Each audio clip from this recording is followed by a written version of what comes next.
Pas përfundimit të procesit për zgjedhjen e kryetarëve të seksioneve, grup seksioneve dhe antarëve të kryesisë, Partia Demokratike e Vlorës pritet të hyjë në një fazë të rëndësishme organizative, zgjedhjen e nënkryetarëve të rinj të Degës. Kryetaria e Partisë Demokratike të Vlorës, Nada Meçorapaj, shpreh se tashmë me përfundimin e strukturave drejtuese dhe zgjedhjen e delegatëve antarëve të kryesisë, hapet rruga për emërimin e nënkryetarëve të rinj të Degës lokale. Sipas saj, statutet parashikojnë që nënkryetarët e rinj të jenë pjesë e kryesisë së Degës dhe numri i tyre mund të jetë 2 ose 3. Meçorapaj thekson se synimi është që në përfaqësimin drejtues të ketë balans mes qytetit, zonave rurale dhe përfaqësuesve të biznesit, në mënyrë që të gjitha shtresat dhe komunitetet të kenë zërin e tyre në strukturat e Partisë Demokratike në Vlorë. Në faza përfundimtare me zgjedhjen e delegatëve dhe me zgjedhjen e të gjithë antarëve të kryesisë së re të Degës. Pas këtij procesi vjen një fazë tjetër e riorganizimit që ka të bëjë me vendosjen e nënkryetarëve të Partisë Demokratike. Sipas statutit të PD-s, të drejtën për të marrë këtë status për të qenë nënkryetar të Partisë Demokratike e gëzojnë ata që janë antar të kryesisë.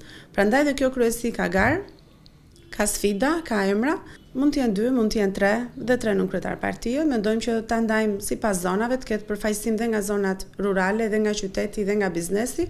Nëse bëjmë një ndërthurje të tillë, mendoj që ky konfigurim do të na sjellë më shumë produkt për Partinë Demokratike. Meçorapaj vlerëson se procesi i organizimit në terren ka përfunduar me sukses, ndërsa ka pasur një interes të konsiderueshëm nga demokratët për të bërë pjesë e strukturave të reja drejtuese.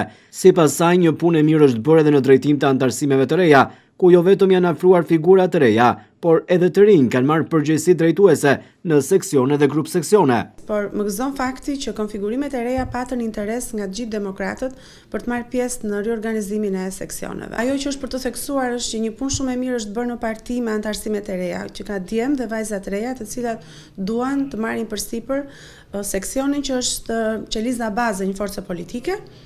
Dhe në këto riorganizim ka pasur shumë të rinj të reja që kanë marrë postet e seksioneve, kryetar ose sekretar seksionesh. Kryetaria e Partisë Demokratike të Vlorës ndalet tek protestat kombëtare të opozitës, duke i cilësuar ato si një instrument të rëndësishëm për të përcjellë mesazhet politike dhe për të rritur presionin qytetar.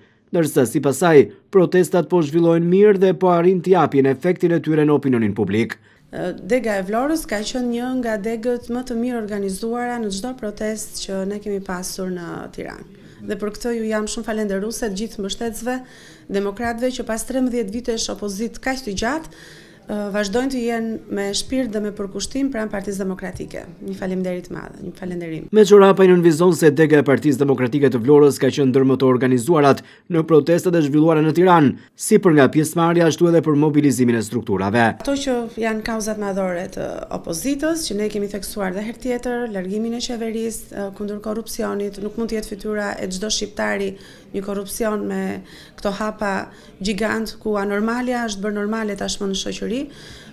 Me këto skandale në çdo vend tjetër normal të botës do të kishte një ndryshim.